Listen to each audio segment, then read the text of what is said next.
Frank Lucas was not born into the neon glow of New York City. His story began far from it. He hailed from the rural poverty of LaGrange, North Carolina.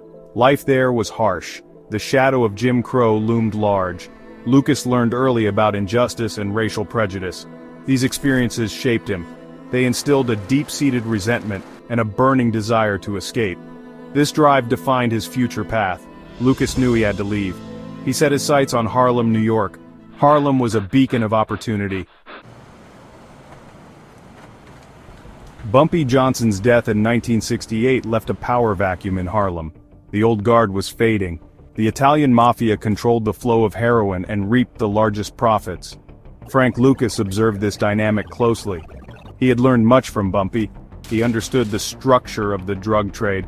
Lucas conceived a revolutionary plan. He would go directly to the source of the heroin, bypassing the Mafia and intermediaries, controlling quality and price, maximizing his profits. Lucas was driven by relentless ambition. Frank Lucas set his sights on Southeast Asia. This region was notorious for its opium production. Specifically, he targeted the Golden Triangle. This area encompassed parts of Thailand, Laos, and Burma, now Myanmar. It was a remote, lawless region. Opium poppies flourished there. Local warlords and insurgents controlled vast swaths of territory. They cultivated opium and processed it into high-grade heroin. The political instability of the region made it an ideal place for illicit activities. Governments had little control. Corruption was rampant. This was the perfect environment for Lucas to establish his supply. The heroin produced in the Golden Triangle was legendary for its purity. It was far superior to the diluted product typically available on the streets of New York. The Italian Mafia often cut their heroin multiple times. This increased their profits but reduced the potency. Lucas understood that a purer product would give him a significant market advantage. Users would seek out his heroin. They would pay a premium for its quality. He envisioned a brand that would be synonymous with strength and reliability. This was a key component of his strategy to dominate the Harlem drug trade.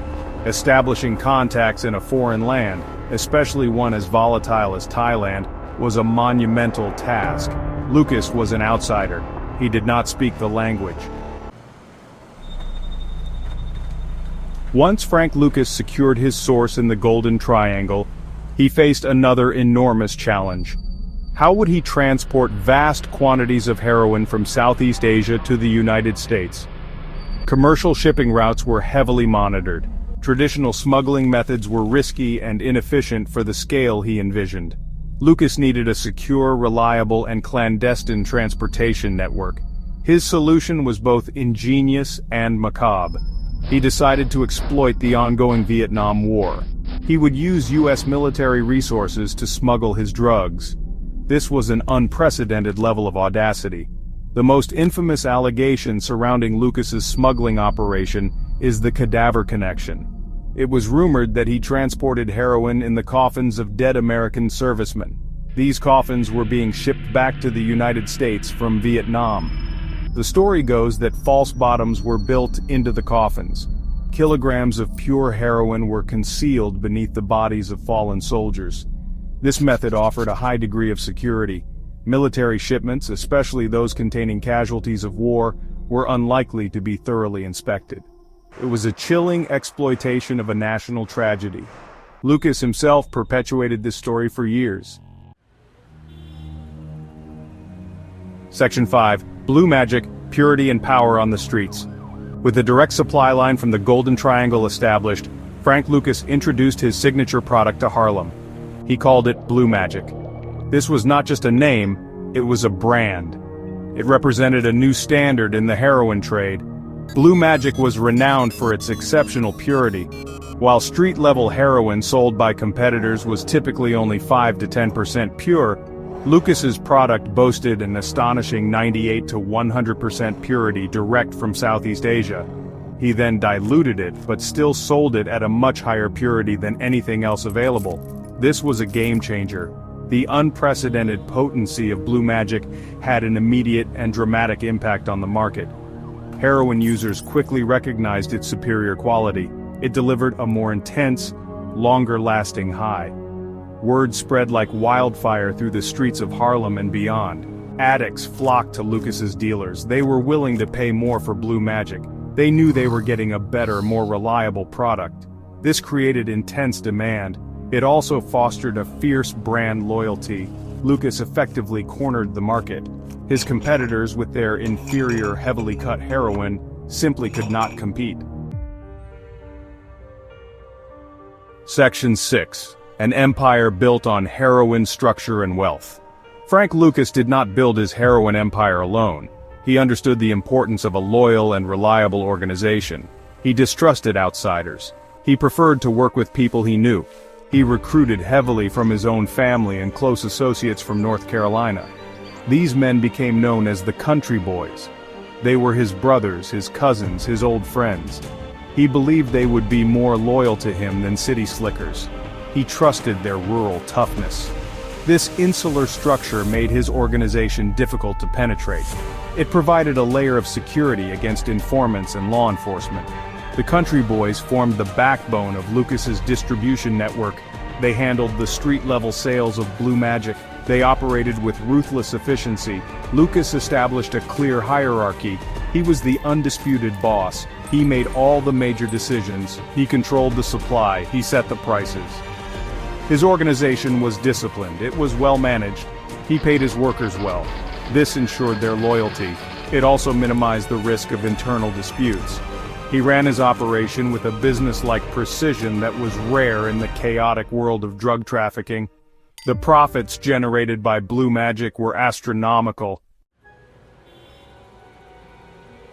Section 7. Harlem's agony, the social scourge of addiction. While Frank Lucas and his country boys counted their millions, Harlem, it suffered. The influx of high-purity blue magic heroin had a devastating social impact. Addiction rates, they soared. The drug, once confined to smaller circles, became a widespread epidemic. It gripped the community in a vice of despair. Young men and women full of potential succumbed to its allure. The promise of a powerful high, a temporary escape from a harsh reality, proved irresistible for many. But, the escape was fleeting. The reality of addiction was a relentless, destructive cycle. The fabric of family life in Harlem began to unravel. Parents lost their children to addiction. Children watched their parents waste away. Homes were broken. Relationships were shattered. The pursuit of the next fix became the overriding priority for those ensnared by heroin. This led to an increase in crime. Petty theft, robbery, and prostitution became more common as addicts sought ways to finance their habit.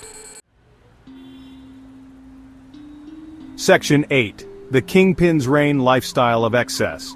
Frank Lucas, he did not hide his wealth. He reveled in it. He embraced the flamboyant lifestyle of a successful kingpin. He moved his family out of Harlem to a luxurious home in Teaneck, New Jersey. He owned a string of properties, including a ranch in North Carolina. He drove expensive cars. He wore custom-made suits. He dripped with diamonds and gold. His transformation from a poor country boy to a multimillionaire drug lord was complete. He wanted the world to see how far he had come. His extravagance was a statement of his power and success. Lucas rubbed shoulders with celebrities, athletes, and entertainers. He was a regular at exclusive nightclubs and high-stakes poker games. He cultivated an image of a sophisticated businessman. He was charismatic. He was confident. He knew how to command a room. This public persona, however, masked the ruthless nature of his criminal enterprise. He was known for his generosity to friends and family. He was also known for his brutality towards rivals and informants. He lived by a strict code. Loyalty was rewarded. Betrayal was met with swift and severe punishment.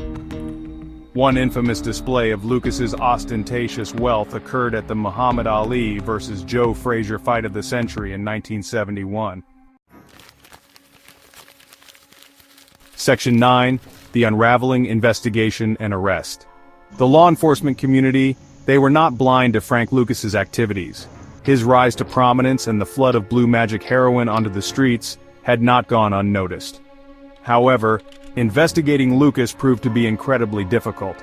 His organization, composed mainly of family and trusted associates from North Carolina, was tight-knit and insular.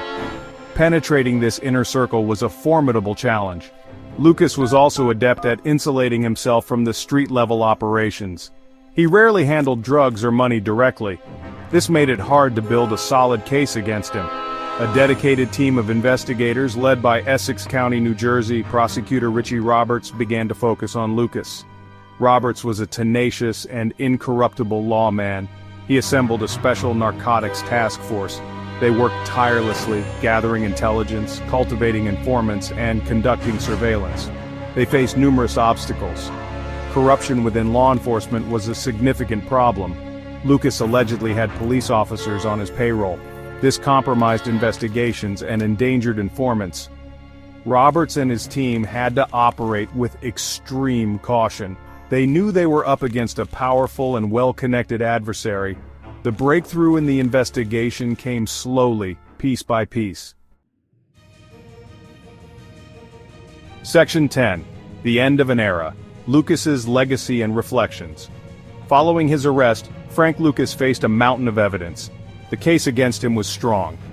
In 1976, he was convicted of federal and state drug violations. He received a sentence of 70 years in prison. It seemed that the country boy from North Carolina would spend the rest of his life behind bars. The architect of the Blue Magic Empire, the man who had lived a life of incredible excess, was now just another inmate. His fall was as dramatic as his rise. The drug trade he had revolutionized would continue, but his dominant role was finished. Facing the prospect of dying in prison, Lucas made a controversial decision. He chose to cooperate with the authorities. He became an informant. He provided information that led to the conviction of over 100 other drug traffickers. More significantly, he exposed widespread corruption within the New York Police Department's Special Investigations Unit. His testimony helped to clean up one of the most corrupt police units in the city's history.